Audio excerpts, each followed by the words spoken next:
Pemirsa, Presiden RI Prabowo Subianto dan sejumlah menteri bertolak ke Kalimantan pada hari Sabtu. Kunjungan tersebut bertujuan untuk memastikan penanganan di lapangan berjalan lebih cepat dan terkoordinasi.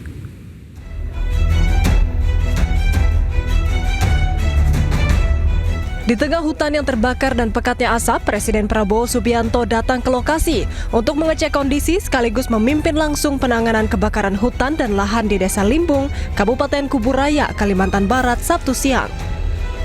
Penanganan dilakukan secara maksimal dan terkoordinasi dengan melibatkan berbagai unsur untuk mengendalikan titik api serta mencegah kebakaran meluas.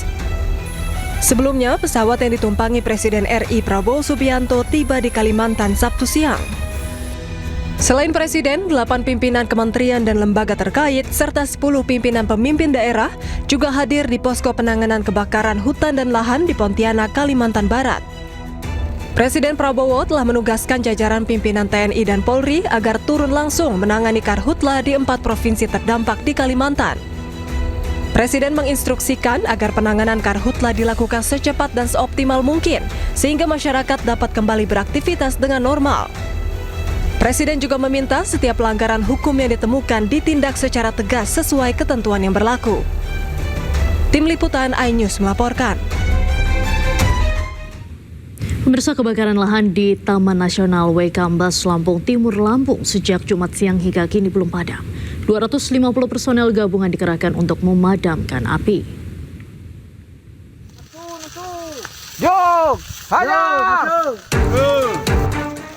Api pertama kali terlihat pada Jumat siang kemarin sekitar pukul 13.00 di wilayah Brajas, Lebah.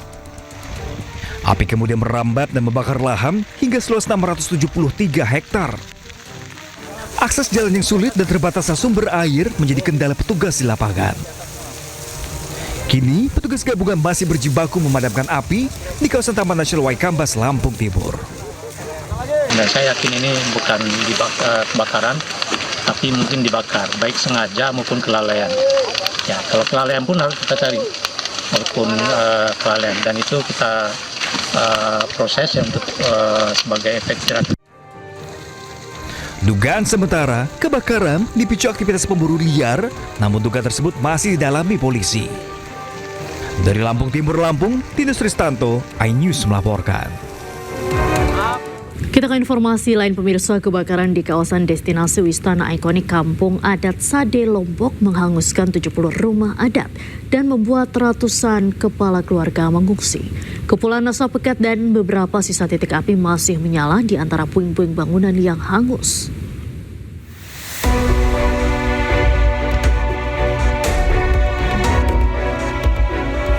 Duka mendalam menyelimuti kawasan destinasi wisata ikonik Kampung Adat Sade, Desa Rembitan, Kecamatan Pujut, Kabupaten Lombok Tengah, Nusa Tenggara Barat. Pasca kebakaran hebat pada Sabtu malam, sedikitnya 70 rumah adat suku Sasak ludes rata dengan tanah. Ratusan kepala keluarga terdampak terpaksa mengungsi dan 300 lebih pelaku wisata di kampung ini kehilangan mata pencaharian mereka. Hingga Minggu pagi, kondisi Kampung Adat Sade porak-poranda. Kepulan asap pekat dan beberapa sisa titik api masih menyala di antara puing-puing bangunan yang hangus. Aparat TNI Polri bersama masyarakat setempat saling bahu-membahu menyiramkan air ke sisa-sisa reruntuhan untuk memastikan api benar-benar padam dan tidak kembali berkobar. Di tengah puing, sejumlah warga mengais barang perabotan serta benda berharga yang masih bisa diselamatkan. Pemerintah mulai membentuk posko darurat untuk logistik seperti bantuan hingga kesehatan termasuk dapur umum. Kita harapkan pemerintah daerah, pemerintah provinsi maupun pusat dan tentunya dari CSR dari ITDC dan segala macam bisa untuk segera bisa membangun Sade. Karena dengan adanya musibah ini ada 320 pelaku wisata kami yang hari ini kehilangan lapangan pekerjaan.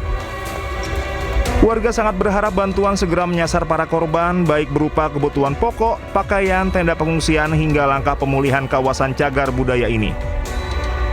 Pihak berwenang kini masih melakukan pendataan total kerugian material serta menyiagakan posko darurat di sekitar kawasan wisata Desa Adat Sade. Dari Lombok Tengah, Emma Widiawati, iNews melaporkan.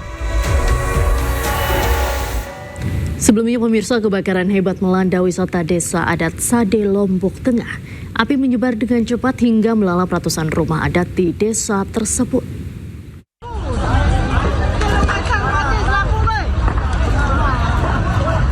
Kebakaran melanda destinasi wisata Desa Adat Sade, Kecamatan Pujut, Kabupaten Lombok Tengah, Nusa Tenggara Barat. Bahan bangunan rumah adat yang terbuat dari ilalang membuat api menyebar dengan cepat dan melalap seluruh rumah adat di desa wisata ini. Dari keterangan warga, api mulai terlihat dari tengah-tengah permukiman rumah adat. Diketahui penyebab pasti, namun diduga akibat arus pendek listrik di salah satu bangunan. Kecil apinya, lama-lama jadi besar apinya. Tongges, ribuan tongges yang meletup. Ya, tidak ada yang bisa diselamatkan. Cuma manusia, alhamdulillah sehat semua. Ini kan rumah tradisional, jadi dua kemungkinan, apakah arus pendek atau memang ada puntung rokok atau sebagainya, dan mulainya di tengah, bukan di pinggir. Tidak ada korban jiwa dalam peristiwa kebakaran ini, namun petugas pemadam masih kesulitan menjangkau rumah warga yang berada di dalam permukiman. Dari Lombok Tengah, Nusa Tenggara Barat, Emma Widiawati, Anyus melaporkan. Anda kembali di Anyus Sore bersama saya Diandra Mukni. Pemirsa, puluhan mobil ambulans mengiringi jenazah relawan gempa NTT Ahmad Zaki Ali yang dimakamkan di TPU Sukabumi Selatan, Kebonjeruk, Jakarta Barat Sabtu malam. Sebelumnya almarhum meninggal dunia saat menyalurkan bantuan gempa di Manggarai, Nusa Tenggara Timur.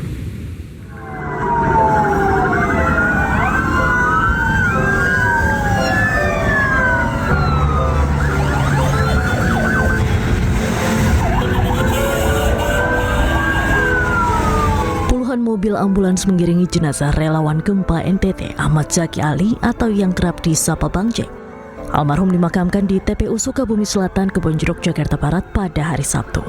Pemakaman dilakukan pada Sabtu sore menjelang maghrib setelah sebelumnya tiba terlebih dahulu di Jakarta. Dari Bandara Soekarno-Hatta, jenazah almarhum kemudian diserahkan kepada keluarga dan dibawa menuju rumah duka di Jakarta Barat.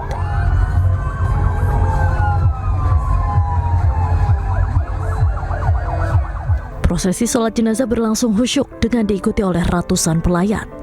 Ratusan personel rescue Kantor Pencarian dan Pertolongan Jakarta bersama ratusan potensi SAR dan komunitas ambulans Jabodetabek selanjutnya ikut mengantar almarhum ke peristirahatan terakhirnya di TPU Sukabumi Selatan, Kebonjeruk, Jakarta Barat sebagai bentuk penghormatan.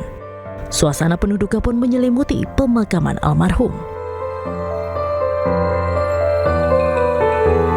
Sebelumnya pendiri Yayasan Gerak Bareng ini meninggal dunia pada Jumat 21 Agustus saat hendak menyalurkan bantuan kepada korban gempa di Manggarai Timur, Nusa Tenggara Timur. Jenazah kemudian dibawa menggunakan helikopter Basarnas dari Riau menuju Bandara Komodo Labuan Bajo untuk diterbangkan ke Jakarta.